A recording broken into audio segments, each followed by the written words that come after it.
అందరికీ నమస్కారం. సర్వే జనా సుఖినో భవంతు. నేను తోటకూర పకోడీ చేస్తున్నానండి. తోటకూరను ఇలా శుభ్రంగా కడిగి చిన్నగా కట్ చేసుకోవాలి. కాడలు కట్ చేసుకోవద్దండి. ఇలా ఆకులు మాత్రమే కట్ చేసుకోవాలి. ఇందులోకి మనము శనగపిండి వేసుకోవాలండి. ముందుగా ఒక 4 టీ స్పూన్స్ వేసాను. ఎక్కువ శనగపిండి పట్టదు. కాస్త జీలకర్ర, కాస్త ఓమ వేయాలండి. 1 టీ స్పూన్ కారం పొడి,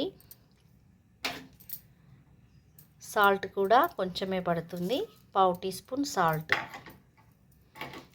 ఇవన్నీ వేసి కాస్త వాటర్ పోసి, ఎక్కువ వాటర్ పోయొద్దండి, వేసి ఇప్పుడు చక్కగా కలుపుకోవాలి. చూడండి, ఇలా కలుపుకున్నాను. ఇలా గట్టిగా కలుపుకోనండి, ఎక్కువ లూజు వాటర్ పోసి కలుపుకోవద్దు. ఇప్పుడు ఆయిల్ పెట్టుకున్నాను, హీట్ అయింది. ఇలా ఒక్కొక్కటిగా మనము పకోడీలాగా వేసుకోవాలండి. ఇవి చాలా టేస్ట్గా ఉంటాయండి. హెల్దీ కూడా, తోటకూర ఉంది కాబట్టి మనకు ఈవినింగ్ స్నాక్ లాగా తినొచ్చు. హెల్దీకి హెల్దీ.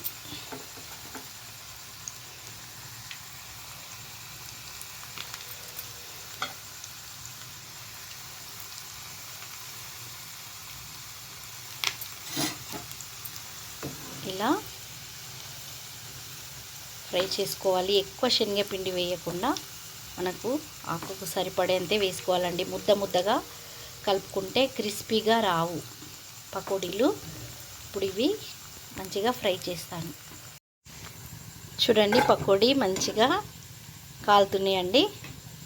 ఇలా బ్రౌన్ కలర్ వచ్చే వరకు కాస్త మీడియం ఫ్లేమ్లోనే కాల్చుకోవాలి, మాడిపోకుండా. అప్పుడు మనకు క్రిస్పీగా మంచిగా వస్తాయండి. నేను ఇందులో ఎలాంటి సోడా వేయలేదండి. ఆ సోడా వల్ల మనకు పొట్ట ఉబ్బినట్టుగా అవుతుంది. అలా సోడా వేయకుండా మనం చేసుకోవాలి. ఇంకాసేపు అయితే తీసేయచ్చు.